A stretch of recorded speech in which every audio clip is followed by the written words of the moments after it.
بسم اللہ الرحمن الرحیم والصلاة والسلام علی سید الانبیاء والمرسلین۔ حضرات گرامی، مرزا جہلمی نے ایک دفعہ پھر اپنی تخریب کاریوں کو ایک نیا روپ دیا اور موضوع یہ دیا کہ کیا مرزا تخریب کار ہے۔ پوری شد و مد سے یہ ثابت کرنے کی کوشش کی کہ میں نے کوئی تخریب کاری نہیں کی اور یہ تخریب کاری جو ہے وہ صدیوں سے چلی آئی۔ تخریب میں نے کہاں سے کی ہے میرے بھائی؟ تخریب تو انہوں نے کی جنہوں نے امت کو سنی شیعہ فرقوں میں بانٹ دیا۔ سنیوں میں بھی 5 فرقے بن گئے، حنفی، شافعی، مالکی، حنبلی اور اہل حدیث۔ شیعہ میں اتنے فرقے بن گئے۔ تخریب تو پہلے سے ہوئی بھی تھی، تعمیر ہم نے کی ہے۔ حالانکہ اس بیان میں خود اس نے بہت بڑی تخریب کاری کا ارتکاب کیا۔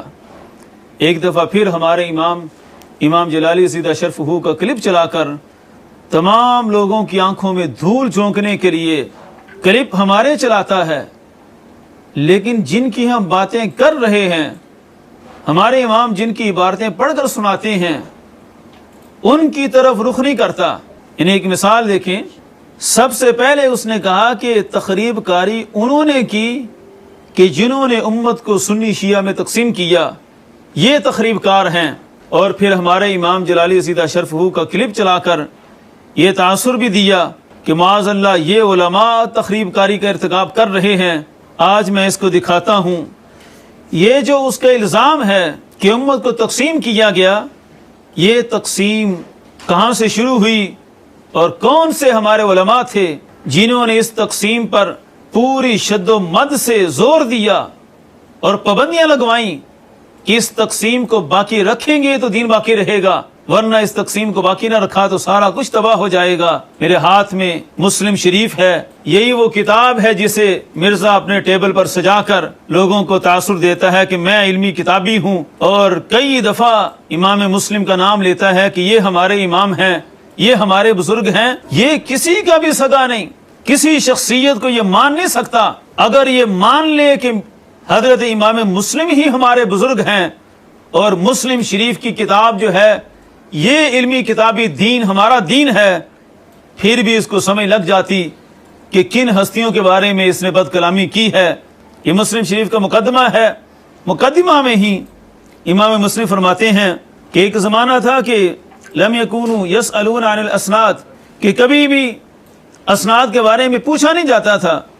حدیث بیان کرتے ہوئے، حدیث کو لیتے ہوئے سندوں کے بارے نہیں پوچھا جاتا تھا، لیکن کہتے فلما وقعت الفتنہ، اب یہ ہے سبب تقسیم رکھنے کا۔ فرماتے ہیں جس وقت فتنہ واقعہ ہو گیا، اسلام کی جو لمیٹیشن تھی، جو حدود تھیں، کوئی باہر سے نظریات لا کر اسلام میں امپورٹ کرنے لگا، غیروں کے نظریے کو اسلام میں داخل کرنے لگا، یہ فتنے جب واقع ہوئے، قالو، پھر محدثین نے یہ انداز اختیار کیا، سمو لنا رجالکم، کہ جتنے مرد ہیں، جتنے بزرگ ہیں جن سے دین کو لیا جا رہا ہے، جن سے حدیثیں لی جا رہی ہیں، ان سب کا نام لیا جائے۔ فَيُنظَرُ إِلَىٰ أَهْلِ السُّنَّةِ فَيُؤْخَذُ حَدِيثُهُمْ، تو اہل سنت کو دیکھا جاتا، انہی سے روایات کو لیا جاتا۔ اہل سنت یہ ہے سنی اور غیر سنی کی تقسیم۔ امام مسلم علیہ الرحمہ نے شرط لگا دی کہ حدیث، قرآن اور دین کی بات سننی ہے تو صرف اور صرف سنی سے سننی ہے، اہل سنت سے سنیں گے۔ وَيُنظَرُ إِلَىٰ أَهْلِ الْبِدْعِ، اور اہل بدعت کو جب دیکھا جاتا، فَلَا يُؤْخَذُ حَدِيثُهُمْ، پھر ان سے حدیث کو نہیں لیا جاتا تھا۔ یہ تقسیم کر کے گئے امام مسلم، اور امام مسلم اپنے سے پچھلوں کی بات کو کوٹ کر کے گئے کہ ہم سے جو پہلے تھے وہ بھی یہی کام کر کے گئے کہ اہل سنت اور غیروں کے درمیان لکیر کھینچ دی جائے، اہل سنت سے علم کو لیا جائے گا، حدیثوں کو لیا جائے گا۔ لیکن جتنے بھی اہل بدعت ہیں، آگے امام مسلم نے اہل بدعت کے طبقات کو گنایا۔ اسی مقدمہ میں روافض، شیعہ، ان کی روایات کو رد کیا، خوارج کی روایات کو رد کیا، اور جتنے بھی باطل نظریات رکھنے والے تھے سب کو لکیر کھینچ کر رد کر دیا۔ فرمایا ان سے کچھ نہیں لیا جائے گا، یہ اہل سنت سے نہیں ہے۔ تو یہ سنی اور غیر سنی اور شیعہ کی تقسیم یہ ہمارے امام مسلم کر کے گئے ہیں۔ اب میں اس مرزا کو چیلنج دیتا ہوں کہ تم نے یہ الزام لگایا کہ ان علماء نے تخریب کاری کی، اگر یہ تخریب کاری ہے مرزا کے بقول، اور استغفر اللہ ہرگز یہ تخریب کاری نہیں ہے، اگر یہ تخریب کاری ہے تو سب سے پہلے امام مسلم کو تخریب کار کہنا پڑے گا۔ یہ لکیر وہ کھینچ کر گئے اور باقاعدہ مسلم شریف کے مقدمہ میں یہ درس دے کر گئے ہیں کہ کسی صورت میں بھی اہل سنت کے علاوہ کسی بندے کی بات نہیں سننی، سب کی باتوں کو رد کرنا ہے۔ ہمارے امام مسلم ہمیں جہاں کھڑا کر کے گئے تھے، اللہ کے فضل سے آج صدیوں بعد 1200 سال بعد بھی ہم وہیں کھڑے ہیں۔ اہل سنت یہ ہوتے ہیں۔ امام مسلم نے تو یہ درس نہیں دیا کہ چند باتیں سنیوں کی ٹھیک ہیں، چند شیعوں کی ٹھیک ہیں، چند خوارج کی ٹھیک ہیں، جس طرح یہ مرزا نے دین بنایا ہوا ہے، کہیں کیٹ کہیں کروڑا، بھانمتی نے کنبا جوڑا، یہ سارا تماشا مرزا کا لگایا ہوا ہے۔ امام مسلم ہمیں جہاں کھڑا کر گئے ہیں کہ کسی کا قول نہیں لینا، اہل سنت کو ہی دیکھنا، اہل سنت کی ہی ماننی ہے، یہ ہمارا قصور ہے، اور اس بات پر مرزا ہمیں تخریب کر کہتا ہے۔ لیکن کبھی بھی میرا یہ چیلنج ہے کہ امام مسلم کی اس کتاب کو پڑھ کر امام مسلم پر کبھی الزام نہیں لگائے گا کہ انہوں نے بھی تخریب کاری کی ہے، کیونکہ اس نے بھی اپنی دکانداری چلانی ہے، اور دکانداری چلانے کے لیے ٹیبل پر رکھی کتابیں وہ امام مسلم کی ہیں، وہ محدثین کی کتابیں ہیں۔ اب یہ ہے امام مسلم کا انداز، یہاں رد کیا۔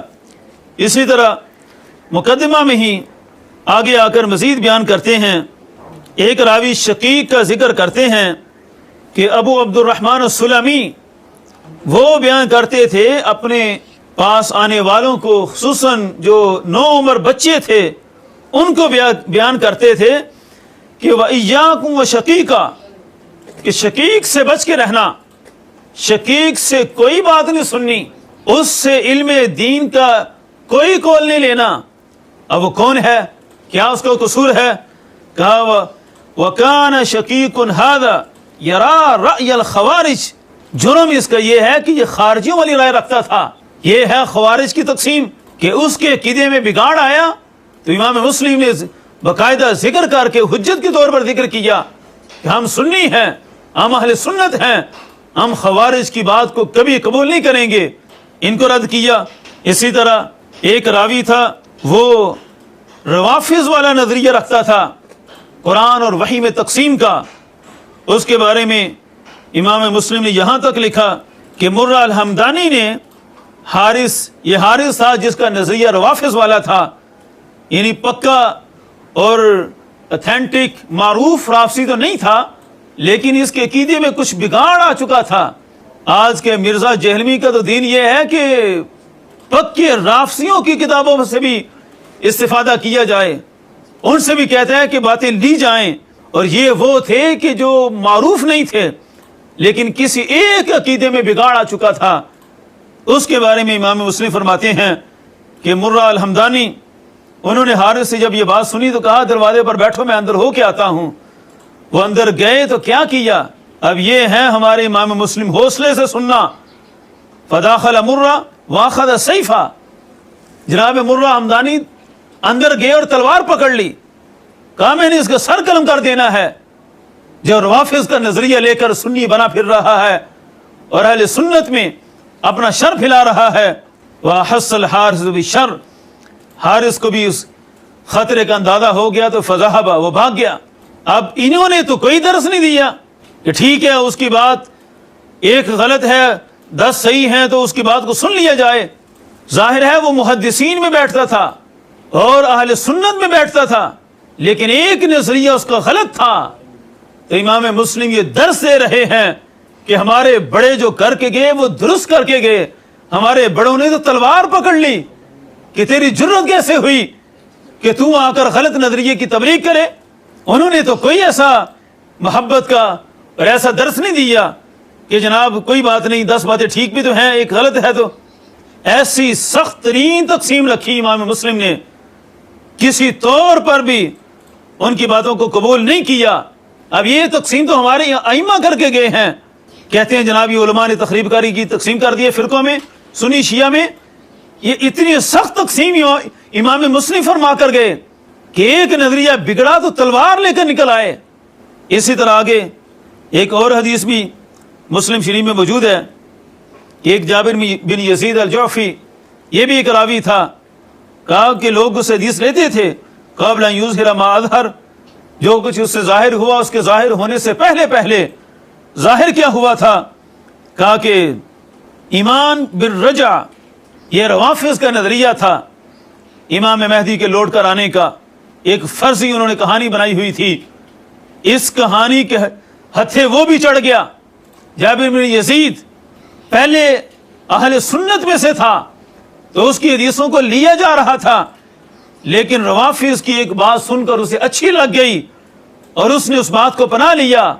امام مسلم فرماتے ہیں جب یہ کام ہوا ترکہ بعض الناس، لوگوں نے پھر اس کو چھوڑ دیا اور اس کی حدیث کو قبول نہیں کیا گیا۔ کہا یہ اب سنی نہیں رہا، جب سنی نہیں رہا تو اس کی حدیثوں کو چھوڑ دیا جائے گا۔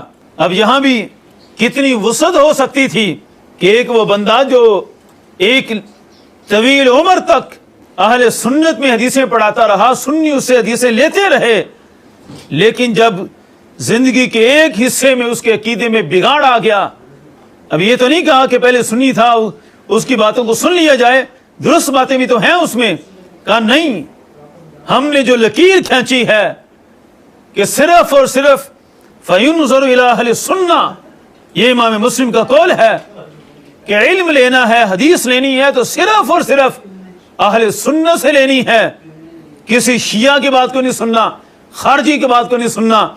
یہ تقسیم کر کے امام مسلم علیہ الرحمہ نے اس کو رد کیا، کہا کہ لوگوں نے بھی اس کو چھوڑ دیا، لہذا اب وہ قابل اعتبار نہیں ہے، کوئی سنی فرد اس سے دین کی بات نہیں سنے گا۔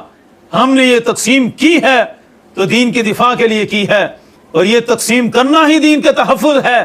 یہ نہ ہوتی تو غیروں کے نظریات کتنے امپورٹ ہو چکے ہوتے اسلام میں۔ یہ تقسیم کر کے انہوں نے امت پر بہت بڑا احسان کیا۔ اب یہ ہمارا موقف وہی ہے جو امام مسلم کا ہے۔ اگر اس تقسیم پر تخریب کار قرار دینا ہے تو میرا چیلنج ہے کہ مرزا جہلمی نام لے امام مسلم کا، کہ یہ وہ لوگ ہیں جنہوں نے امت کو سنی، شیعہ اور خوارج کی تقسیم میں اتنا متشدد بنایا کہ خیروں کی بات کو سننے نہیں دیتے تھے۔ ٹائم قیامت سے بھی 4 دن بعد تک کا، میں اس مرزا کو جہنم میں جانے تک کا ٹائم دیتا ہوں کہ یہ جہنم میں جا کر بھی سوچے کہ مجھے آج جو جوتیاں پڑ رہی ہیں تو کس بات پر پڑ رہی ہیں۔ دوسرا جو تخریب کا اس نے الزام لگایا اور امام جلالی سیدہ شرفو کا کلپ بھی چلایا کہ یہ کشف و الہام کو ثابت کر رہے ہیں، یہ تخریب کا ارتکاب کر رہے ہیں۔ حیرت اور افسوس ہوتا ہے کہ ایک بندہ کلیم کر رہا ہے کہ میں علمی کتابی ہوں، اور کتابوں میں جو کچھ لکھا ہے وہ پڑھنے کی ہمت نہیں۔ کشف و الہام پر مرزا نے ایسا غلیظ ترین عقیدہ جاری کیا کہ جو آج تک امت کے کسی فرد کا نہیں۔ پچھلے کلپ میں یہ بیان کر رہا تھا اور ٹائٹل بھی یہی دیا کہ کیا دین 1400 سال بعد مرزا کو سمجھ آیا۔ اس بیان میں بھی اس نے کلیم کیا کہ کوئی ایک عقیدہ ایسا نکال کر دکھائیں کہ جو آج تک کسی کا نہ ہو اور مرزا نے اس کو لانچ کیا ہو، اور وہاں بھی اس نے ٹائم قیامت تک کا دیا۔ میں کہتا ہوں کشف و الہام پر امت کو کافر قرار دینا اور یہ کرام کو، صوفیہ کرام کو، یہ عقیدہ 1400 سال میں کسی طبقے کا نہیں رہا۔ یہ صرف اور صرف اس جہلم کے جہنمی کا عقیدہ ہے جس بدبخت نے پوری امت کو ہی 14 صدیوں کی امت کو معاذ اللہ کافر قرار دیا۔ اب ظلم اور تخریب کاری کی انتہا دیکھیں کہ جو کلپ چلایا مرزا نے اور جس میں کہا کہ یہ تخریب کاری ہو رہی ہے، اس میں امام جلالی زیدہ شرفہ فتح الباری کی عبارت پڑھ رہے ہیں۔ فتح الباری شرح صحیح البخاری، اور میں نے پہلے بھی کئی دفعہ اس چیز کو بیان کیا کہ فتح الباری کا مقام کوئی چھوٹا نہیں ہے۔ بخاری شریف کی شروحات میں فتح الباری کو بہت بلند مقام حاصل ہے۔ یہ ایسی شرح ہے کہ شرق تا غرب پوری امت میں رائج ہے، اور ہر طبقہ کے علماء بخاری کے معنی و مفاہیم کو سمجھنے کے لیے امام ابن حجر اسقلانی کا سہارا لیتے ہیں، اس فتح الباری کو پڑھتے ہیں۔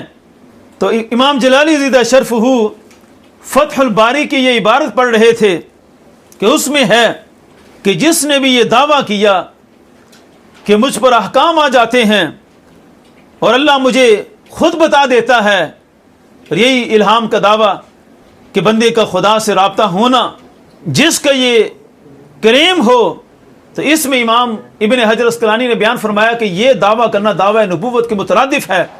اسی کو مرزا نے لیا کہ دیکھو جلالی صاحب بھی کہتے ہیں کہ یہ دعویٰ نبوت ہے، لیکن آگے یہ سننے رہا کہ کتاب میں لکھا کیا ہے۔ کتاب میں واضح ہے کہ ایسا دعویٰ کرے یستغنی بہا عن الرسول، کہ اللہ سے احکام لیتے ہوئے وہ رسول سے بے نیاز ہونے کا دعویٰ کرے، یہ کہے کہ مجھے نبی کے تابع رہنے کی ضرورت نہیں ہے، میں نبوت کے بغیر ڈائریکٹ اللہ سے احکامات لے لیتا ہوں، اور باقاعدہ لفظ ہے امرہ و نہیہ، کہ اللہ نے جو امر دیا، جو نہیں وارد ہوئی، یعنی وہ احکام جن کا تعلق حلال حرام سے ہے، ناسخ منسوخ سے ہے، وہ احکامات صرف اور صرف ہمارے آقا صلی اللہ علیہ وسلم تک ہیں اور بس، وہ کسی اور پر الہام کے ذریعے نہیں آ سکتے۔ تو بیان یہ ہو رہا تھا کہ جو بندہ اس طرح دعویٰ کرے کہ جو رسول کریم صلی اللہ علیہ وسلم پر احکامات نازل ہوئے وہ اور ہیں، اور بندہ کشف و الہام سے دعویٰ کرے کہ مجھے ڈائریکٹ اللہ کی طرف سے احکامات مل جاتے ہیں، یہ دعویٰ کرنا دعویٰ نبوت ہے۔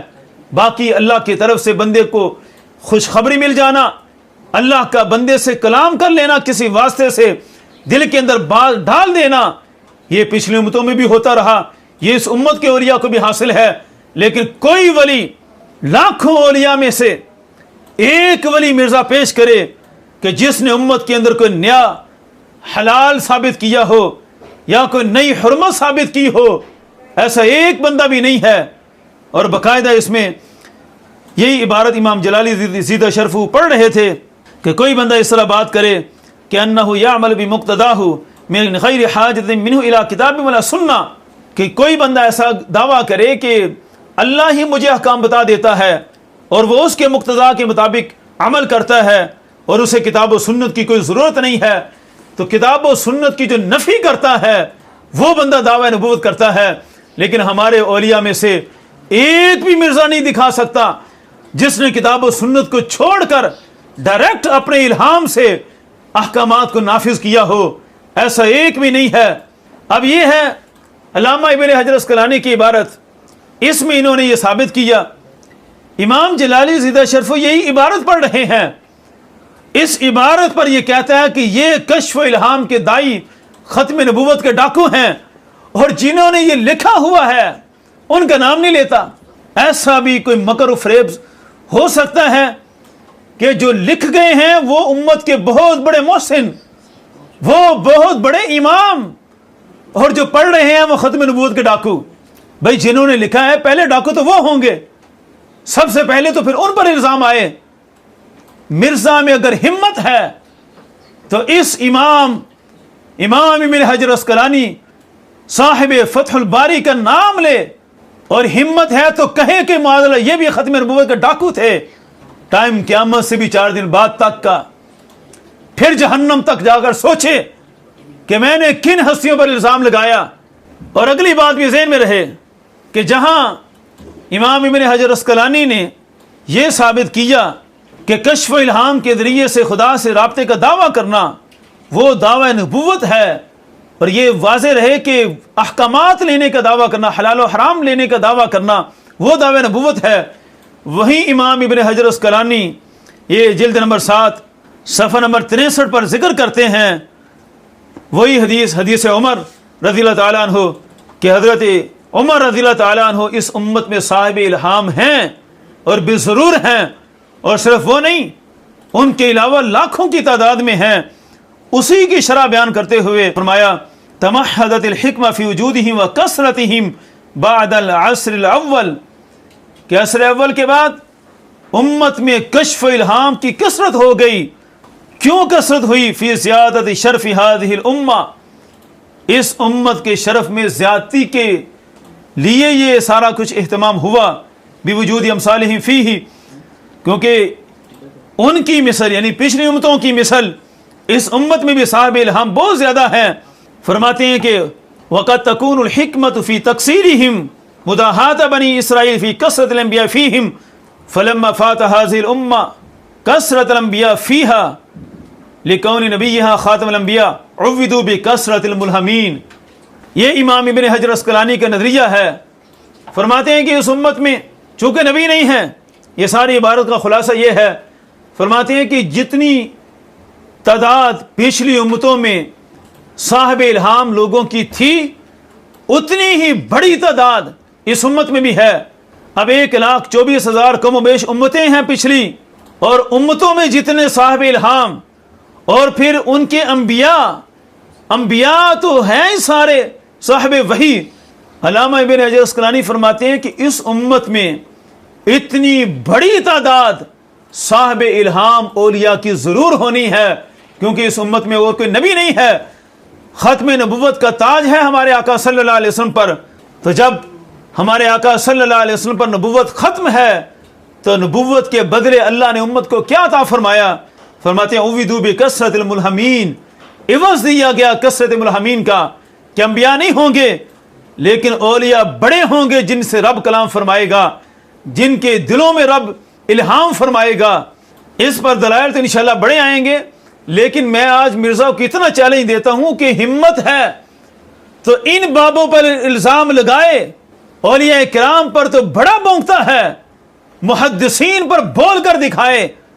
یہ ہمارا گھڑا ہوا عقیدہ نہیں ہے، نہ ہی یہ ہمارے بابوں کا دیا ہوا عقیدہ ہے. ہم تو وہاں کھڑے ہیں جہاں امام بخاری کھڑے ہیں، جہاں امام مسلم کھڑے ہیں. تم بات کرتے بخاری مسلم کی، تم نے مسلم شریف میں تخریب کاری کی، ان پر الزام لگایا کہ یہ تخریب کار ہیں، اور ہم نے ان کا دامن پکڑ کر آج تک اسی عقیدہ کو بنایا جس کو امام مسلم نے اپنایا.